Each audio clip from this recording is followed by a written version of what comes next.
Hello friends, എല്ലാവർക്കും ഷീബാസ് കിച്ചണിലേക്ക് സ്വാഗതം. ഇന്ന് ഞാൻ വന്നിട്ടുള്ളത് നേന്ത്രപ്പഴവും അരിപ്പൊടിയും കൊണ്ട് വളരെ ഈസിയായിട്ട് തയ്യാറാക്കിയെടുക്കാൻ പറ്റിയതും അതുപോലെ നല്ല ഹെൽത്തിയുമായിട്ടുള്ള ഒരു പലഹാരത്തിൻ്റെ റെസിപ്പിയുമായിട്ടാണ്. ഇത് നമുക്ക് ബ്രേക്ക്ഫാസ്റ്റായിട്ടും ഈവനിങ് സ്നാക്സായിട്ടൊക്കെ കഴിക്കാൻ പറ്റിയതാണ്. എല്ലാവരും ഒന്ന് ട്രൈ ചെയ്ത് നോക്കണം. എന്നിട്ട് ലൈക്ക് ചെയ്യാനും സബ്സ്ക്രൈബ് ചെയ്യാനും മറക്കല്ലേ. എന്നാൽ നമുക്കിത് എങ്ങനെയാണ് തയ്യാറാക്കുന്നതെന്ന് നോക്കാം. അതിനായി ഞാൻ ഇതുപോലുള്ള 2 നേന്ത്രപ്പഴമാണ് എടുത്തിട്ടുള്ളത്. പഴമെടുക്കുമ്പോൾ നന്നായിട്ട് പഴുത്തിട്ടുള്ള പഴം വേണം എടുക്കാനായിട്ട്. അതിനെ ഞാൻ ഇതുപോലെ ഒന്ന് ചെറുതായിട്ടൊന്ന് കട്ട് ചെയ്തെടുത്തിട്ടുണ്ട്. നമുക്ക് ഈ പഴം ഒന്ന് മാറ്റി വയ്ക്കാം. അടുത്തതായി മധുരത്തിന് ആവശ്യമായിട്ടുള്ള ശർക്കര ഒന്ന് മെൽറ്റ് ചെയ്തെടുക്കാം. അതിനായി ഞാനിവിടെ സ്റ്റൗവിലേക്ക് ഒരു പാത്രം വെച്ച് കൊടുത്തിട്ടുണ്ട്. അതിലേക്ക് നമുക്ക് 1 കപ്പ് ശർക്കര ചേർത്ത് കൊടുക്കാം. ഞാനിവിടെ പൊടിച്ച ശർക്കരയാണ് എടുത്തിട്ടുള്ളത്. അതിലേക്ക് 3/4 കപ്പ് വെള്ളവും കൂടെ ഒഴിച്ച് ശർക്കര നന്നായിട്ട് തന്നെ ഒന്ന് മെൽറ്റ് ചെയ്തെടുക്കാം. ശർക്കര ഒരു നൂൽ പരുവമൊന്നും ആവേണ്ട ആവശ്യമില്ല. നന്നായിട്ട് തിളച്ച് ഒന്ന് മെൽറ്റായി കിട്ടിയാൽ മതിയാവും.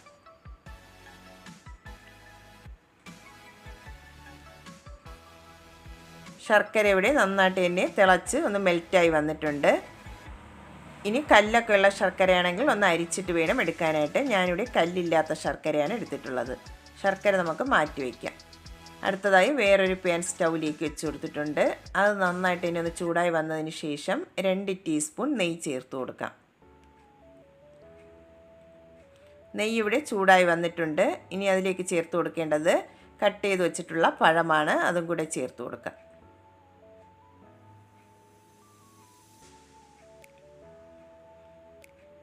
പഴം നന്നായിട്ട് തന്നെ ഒന്ന് വഴറ്റിയെടുക്കാം.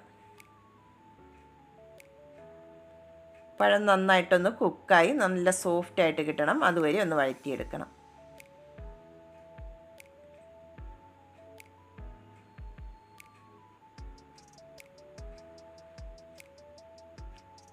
ഒന്ന് 2 മിനിറ്റ് ആകുമ്പോൾ തന്നെ പഴം നന്നായിട്ടൊന്ന് സോഫ്റ്റായി കിട്ടിയിട്ടുണ്ട്. നന്നായിട്ട് പഴുത്തിട്ടുള്ള പഴം എടുത്താൽ വളരെ പെട്ടെന്ന് തന്നെ ഇത് സോഫ്റ്റായിട്ട് കിട്ടും.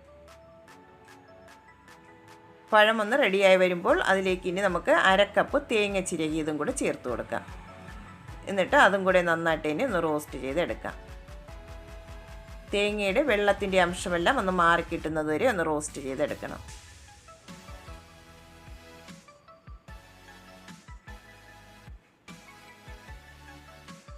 തേങ്ങയുടെ വെള്ളത്തിൻ്റെ അംശമെല്ലാം ഒന്ന് മാറി വന്നിട്ടുണ്ട്. ഇനി അതിലേക്ക് നമുക്ക് മെൽറ്റ് ചെയ്ത് വെച്ചിട്ടുള്ള ശർക്കര പാനി അതിലേക്ക് ചേർത്ത് കൊടുക്കാം.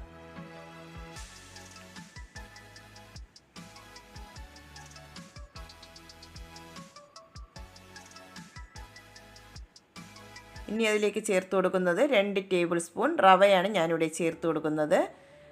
റോസ്റ്റ് ചെയ്തിട്ടുള്ള റവയാണ് ഞാൻ എടുത്തിട്ടുള്ളത്. റോസ്റ്റ് ചെയ്യാത്ത റവയായിരുന്നാലും കുഴപ്പമില്ല. ഇനി നല്ലൊരു ഫ്ലേവറിന് വേണ്ടി 1/2 ടീസ്പൂൺ ഏലക്കാപ്പൊടിയും കൂടെ ചേർത്ത് കൊടുക്കാം. എന്നിട്ട് നന്നായിട്ട് തന്നെ എല്ലാം കൂടെ ഒന്ന് മിക്സ് ചെയ്തെടുക്കാം.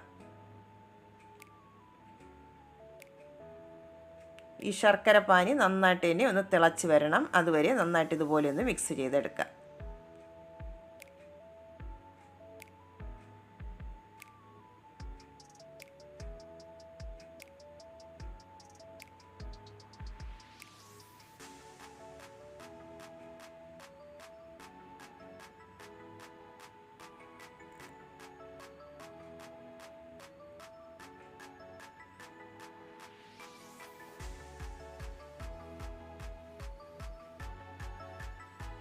ശർക്കരപ്പാനി നന്നായിട്ട് ഇനി ഒന്ന് തിളച്ച് വന്നിട്ടുണ്ട്.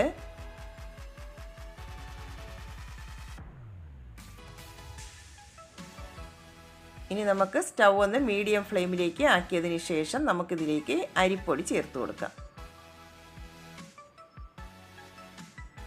ഞാനിവിടെ 1 കപ്പ് അരിപ്പൊടിയാണ് എടുത്തിട്ടുള്ളത്. വറുത്ത അരിപ്പൊടിയാണ്.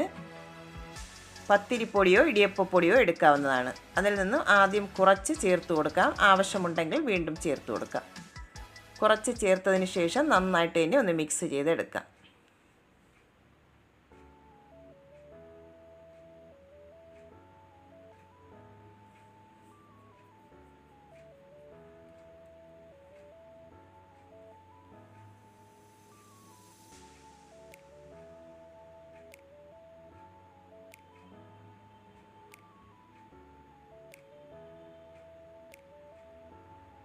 മിക്സ് കുറച്ച് ലൂസായിട്ടാണ് ഇരിക്കുന്നത്. നമുക്കതിലേക്ക് കുറച്ച് അരിപ്പൊടിയും കൂടെ ചേർത്ത് കൊടുക്കാം. ഞാനിവിടെ ടോട്ടൽ 1/2 കപ്പ് അരിപ്പൊടിയാണ് ചേർത്ത് കൊടുത്തിട്ടുള്ളത്. അരിപ്പൊടിയും കൂടെ ചേർത്തതിന് ശേഷം നന്നായിട്ട് ഒന്നും കൂടെ മിക്സ് ചെയ്തെടുക്കാം.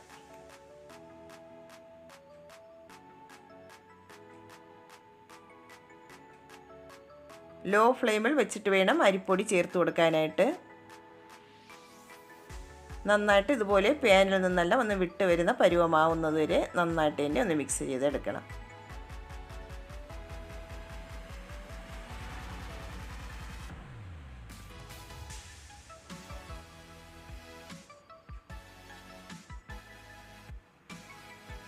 ഇതിവിടെ റെഡി ആയിട്ടുണ്ട്. ലാസ്റ്റ് അതിലേക്ക് 1 ടേബിൾ സ്പൂൺ കാഷ്നട്ട് ചെറുതായിട്ടൊന്ന് കട്ട് ചെയ്തെടുത്തിട്ടുള്ളതാണ്. അതും കൂടെ ചേർത്ത് ഒന്നും കൂടെ ഒന്ന് മിക്സ് ചെയ്തെടുക്കാം.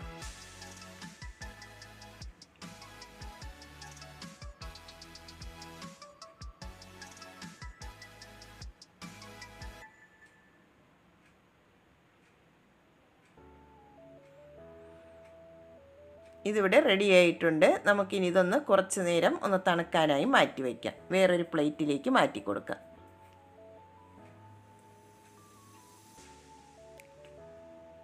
കുറച്ചൊന്ന് തണുത്ത് കിട്ടിയാൽ മതിയാവും. ഒരുപാടങ്ങ് തണുക്കേണ്ട ആവശ്യമില്ല.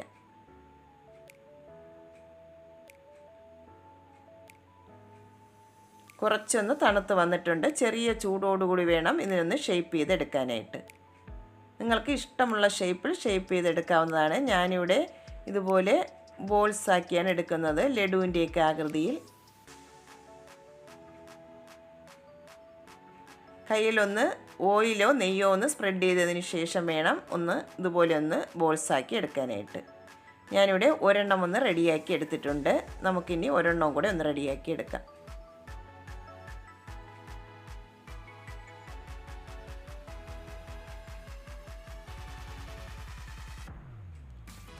രണ്ടാമത്തതും റെഡിയാക്കി എടുത്തിട്ടുണ്ട്. ബാക്കിയുള്ളതെല്ലാം നമുക്കിതുപോലെ ഒന്ന് റെഡിയാക്കി എടുക്കാം. എല്ലാം ഞാനിവിടെ റെഡിയാക്കി എടുത്തിട്ടുണ്ട്. ഇനി നമുക്കിതൊന്ന് സ്റ്റീം ചെയ്തിട്ട് എടുക്കാം. ഇതുപോലെ വേണമെങ്കിലും കഴിക്കാവുന്നതാണ്. ഞാനിവിടെ ഇതൊന്ന് സ്റ്റീം ചെയ്തെടുക്കുന്നുണ്ട്. അതിനായി സ്റ്റീമറിലേക്ക് വെള്ളം തിളപ്പിക്കാൻ വെച്ചിട്ടുണ്ടായിരുന്നു. വെള്ളം നന്നായിട്ട് തിളച്ച് വന്നതിന് ശേഷം ഇതുപോലെ ഒരു പ്ലേറ്റിലേക്ക് കുറച്ച് ഓയിലോ നെയ്യോ ഒന്ന് സ്പ്രെഡ് ചെയ്ത് കൊടുക്കണം. അതിനുശേഷം നമുക്ക് ഓരോ ബോൾസായിട്ട് അതിലേക്ക് വെച്ച് കൊടുക്കാം.